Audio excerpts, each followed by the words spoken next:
うんうん。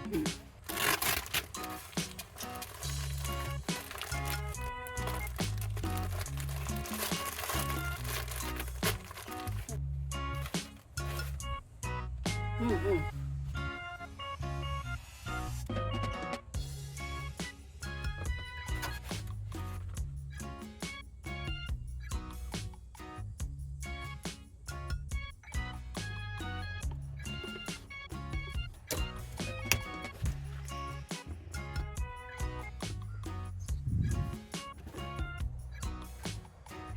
ちょっと穴が合わないけど。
どう？私の顔ね。じゃあ中積みなの。そう、上に積もうとも思ったんだけど、やっぱめんどくめんどくさい。さいよ。だよね。めんどくさいよ。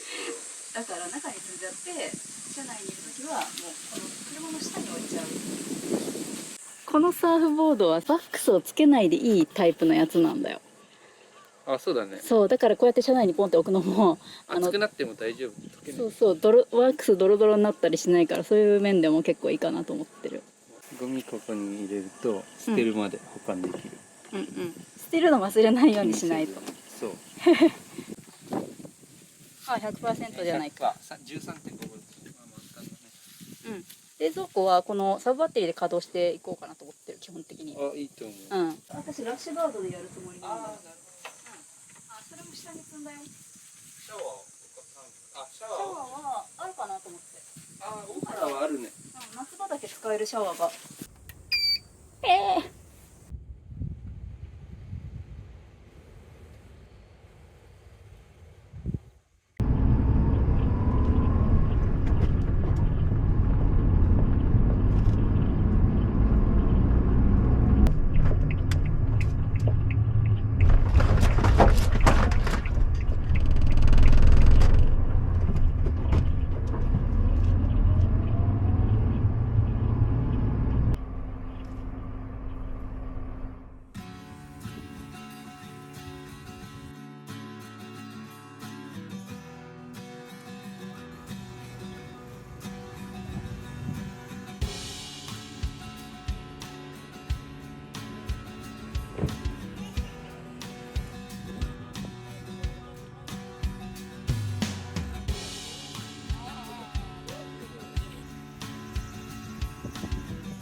後ろの窓の、開け閉めのやつあったの知らなかった。今気づいた。毎回ここまでえいって体伸ばしてやってた。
こちらの10リットルの冷蔵庫をインバータからサブバッテリーで動かしながら来たんですけど、走行充電で 100% に今なってます。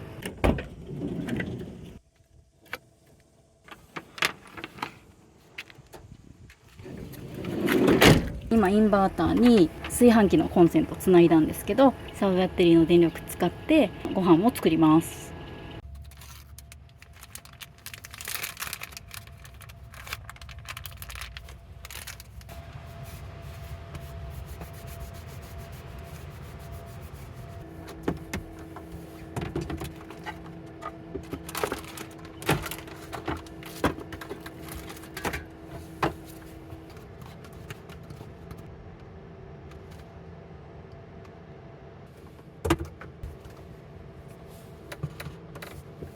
これね、100均の確か300円のウォータージャグ、これもね100均で買ったペットボトルにぴったりくっつけられるロート、これで超簡単な給排水システムを作ってみました。これ前ね別の車中泊で実験して使ったことあるんですけど、その時使えたんで今回も使おうと思って持ってきました。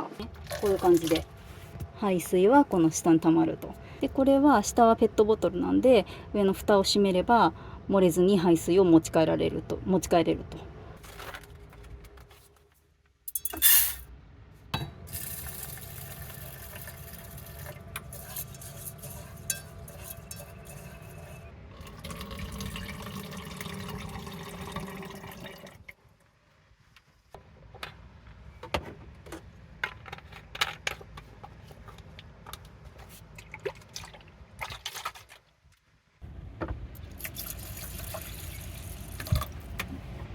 今回このボックスの中に調理に使うようなものを全部まとめてきて、コンパクトにはまとまったと思うんですけど、ちょっとごちゃーってしててね、取り出しにくいので、もうちょっとこの中を整理できるように、なんか小分けにできるようなものとかあったらいいかな。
車内温度32度暑い。だけどこのファンとこのファンを回してるんで体感はそこまで暑くないですかね。これめっちゃ使いやすい。車用とかじゃないんですけど、普通にお部屋で収納するのに使ってくださいみたいな、そういうやつです。いろんな細々したものをですね入れてみました。フックですね。これは車用のフック4個がセットになってるやつなんですけど、これもめっちゃいい。ここに1個はゴミ袋掛けにしてみました。ここに帽子かけてみたりとか、これも100均のティッシュホルダー。おそらくこの箱型のティッシュを入れる想定に作られたものだから、こういうふにゃふにゃのやつだとちょっと緩い感じがあるんですけど、でも全然普通に使えます。ティッシュどこってなんないのがいいですね。冷感マット本当はね、猫ちゃんのために買ったんだけど全然座ってくれないんで、もう私が使います。こんな感じでちょっと背もたれの方まで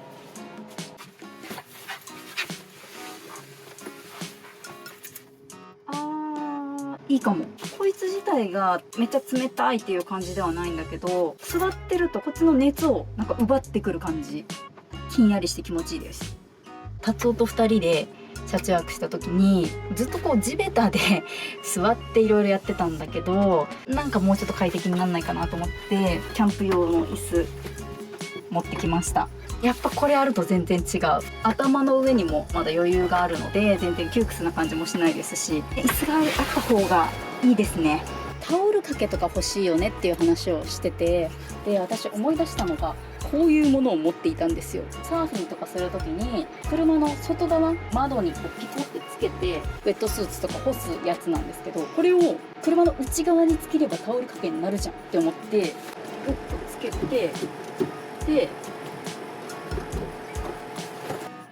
いけた。タオル1枚かけるのは十分すぎる強度かなっていう感じ。これだったら特に穴とか開けずにつけられるものなので、もうちょっとコンパクトだとより良いよねっていうのはある。ダイソーの吸盤のかけるやつとかもあるんで、そういうのだったらもっとコンパクトでいいのかもしれないです。暑い。寝れるのかな今日。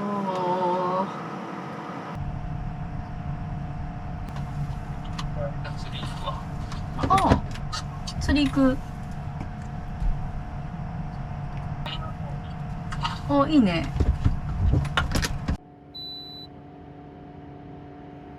今炊飯が終わって96%。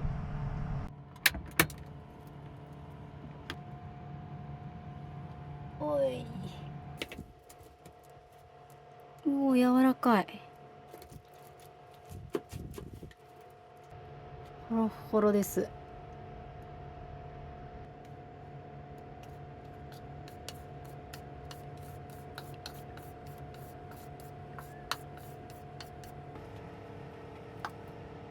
美味しそう。おこげもできてる。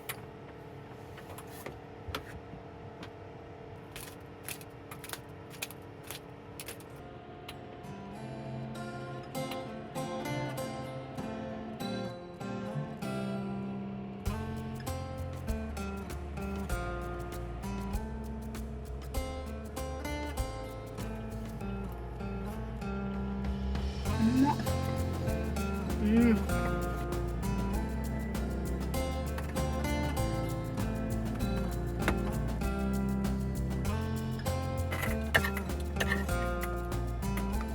最後の方おこげいっぱいでめっちゃ美味しい。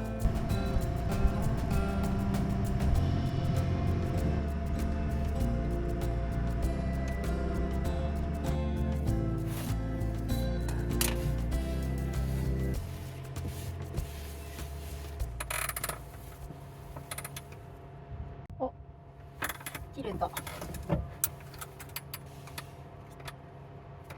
えを。最高の明るさにしてると結構すぐ切れちゃうんだよな。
冷蔵庫の稼働音が騒音計で調べた時にバッテリー稼働の方が若干静かだったんで、寝る時はバッテリー稼働でやります。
ブランケットは冷感素材のやつを一応持ってきました。これねリバーシブルになってて、裏側はこういうパイル生地みたいな感じで、肌寒い時はこっちを肌に触れるようにする、で暑い時は冷感素材を肌に触れるようにするっていう使い方ができるやつです。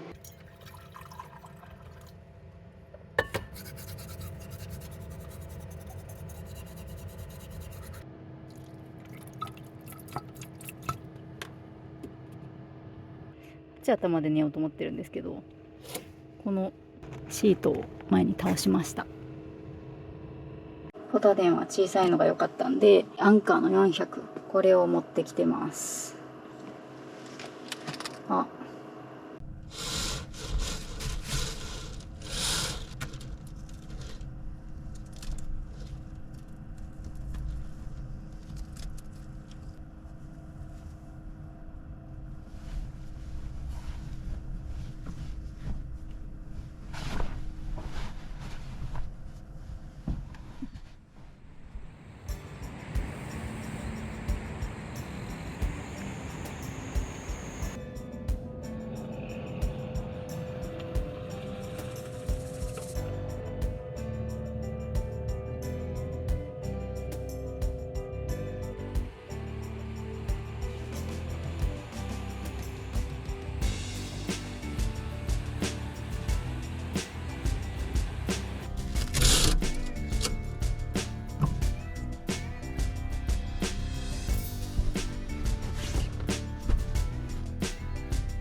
だった。浸水した気配。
冷蔵庫が昨日の寝る前からバッテリー稼働にして、バッテリーのゲージが満杯から2まで減りました。もう音とか気にしないんで、サブバッテリーで動かします。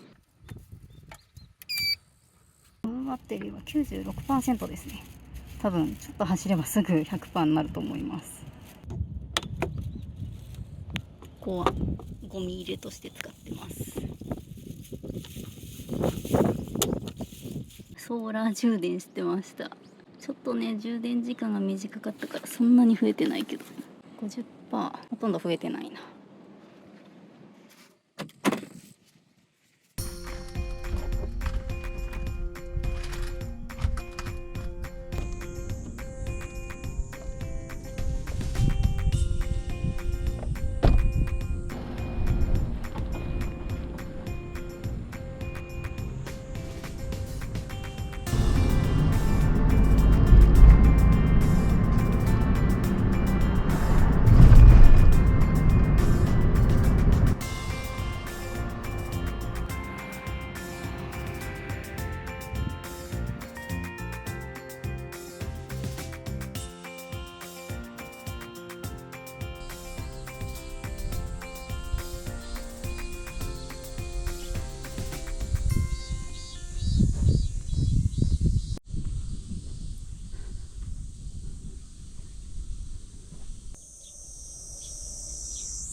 9月23日、大原畑祭りですね。はい。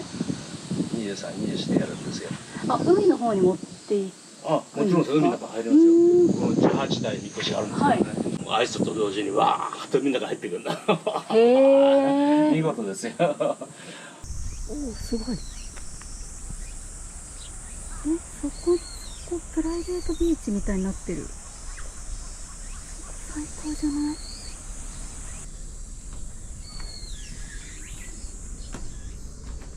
あ、超涼しい。超涼しい。ここ何？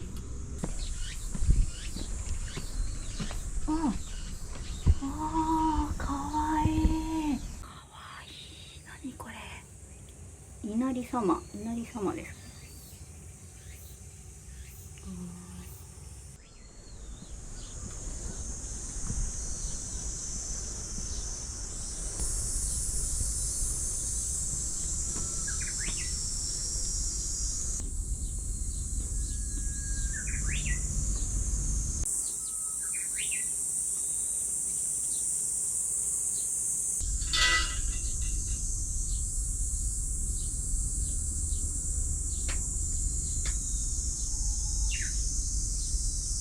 ここすごい超綺麗なんだが、すごく綺麗です。ここはね、それこそ港だったんですよね。この奥の入り江が、ここ黒い屋根のうちの手前までね、はい船が入れたんだよね。はい。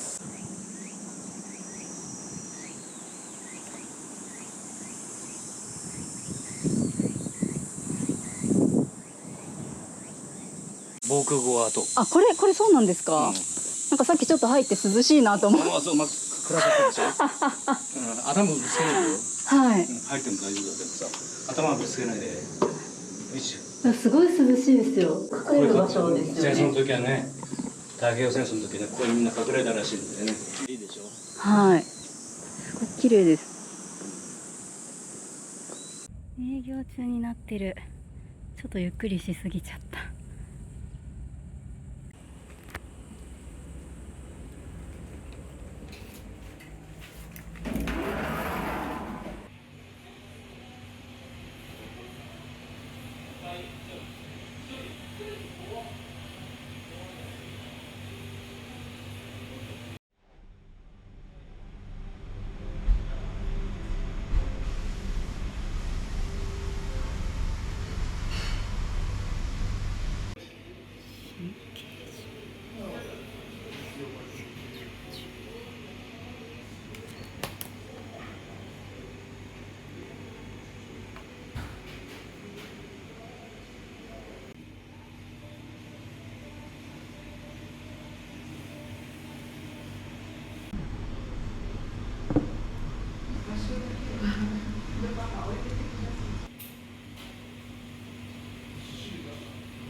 ここまでご覧いただきありがとうございます。恒例のコメント紹介です。前回の動画、スリランカを一人旅しましたっていう動画にいただいたコメントです。これ読み方間違えてたらすみません。あらやさん、しんやさん、いつもコメントありがとうございます。一人旅シリーズ大好き。うみこさん、怖くないんですか？コミュ障の自分にはとても無理です。必然的に YouTube や SNS で旅行した気分になってます。動画配信ありがとうございます。ありがとうございます。私もコミュニケーションは自分の中では苦手意識があります。みんなでワイワイパーティーみたいな場が基本的に苦手で、だから一人旅が好きっていうのもあるんですけど、一人で海外に行くと自分でもなんか知らなかった自分っていうか、こういう面もあったんだとか、こんなこともできたんだみたいな新しい部分が発見できたり、そういうのが面白いですね。エマクさん、今年スリランカに行きました。キャンディーからコロンボの鉄道懐かしいです。緑の景色を見ながらローカル軽食を食べる、最高ですね。スリランカは人が本当に優しくて大好きです。今年行かれたんですね。スリランカいいですよね。やっぱご飯が美味しい、ロティが美味しすぎてめちゃくちゃ食べたくなります。街中で売ってるロティってて、なんか冷却機能がなさそうなケースの中に入ってるんですけど、私最初お腹壊すんじゃないかなと思って敬遠してたんですよ。でも最後の方で挑戦してすごく美味しくて、本当もっと早く試しとけばよかったなって思いました。テカトレシミサさん、久々のスリランカ編で優雅な旅羨ましいなって見ていたのですが、中間あたりで出てきた MacBook を見てハッとして、出花でスマホなくしちゃったセンチメンタルジャーニーということを思い出して、途中から心して拝見しました。以前からの間が長すぎて完全に忘れてしまいましたね。話飛びますが、グルちゃん人懐っこくて可愛いですね。ダニのお薬も簡単にさせそうですね。そうなんですよ。前回のスリランカ旅の第1話というか1本目の動画がもう1年前以上に出してた動画で、最初にスマホなくして異国で10日間スマホなし生活っていうで、旅先で会った人にスマホなくしたんですよって言った時の皆さんの反応がね、嘘みたいな、どうやって生活してんのみたいなはい、そう思いますよねっていう、どれだけスマホ頼みの生活してるかっていうのを身をもって体験した旅でしたね。ヤンタムさん、編集お疲れ様でした。海子旅、達夫と海子、達夫旅いつも見てます。というか毎日5件くらいは見てるかな。ありがとうございます。特に海外バージョンの旅が多い海子旅はいつも感慨深く見てます。私が海外生活が長いからかもしれません。外にいると日本の特異性を感じることが多いです。海子さんどうですか？時間にきっちり、気遣い、社交辞令などなど、逆に日本文化が洗練されているとも感じますが、人間らしさで考えると特に ASEAN や中東などは人間感が強くて私には居心地がいいところです。ジジイになったら ASEAN のどこかに移住しようとしている、もうちょっとでジジイになるおじさんでした。由美子さんもちょっと同じ匂いを感じますね。海外移住憧れますよね。今年行ったタイなんかはかなり住みやすそうだなと感じました。日本の特異性、私が思うのは海外から帰った時に聞こえてくる独特の雑踏、静かな喧騒っていうんですかね。空港に降り立った時にね聞こえてくる雑踏なんですけど、日本の人って声のボリュームが小さめじゃないですか。どちらがいい悪いという話ではなくて、この違いが面白いよねっていう話なんですけど、特にアジア方面とか声のボリューム結構大きめで、街中がめちゃくちゃガヤガヤしてるじゃないですか。それに耳が慣れた頃に日本に帰ってくると、空港でまず聞こえてくるこの喧騒で、私はこれが日本なんだなって感じます。紹介した以外にもたくさんのコメントをいただきました。皆さんありがとうございました。今回の動画はここまでです。次回もお楽しみに。ご視聴ありがとうございました。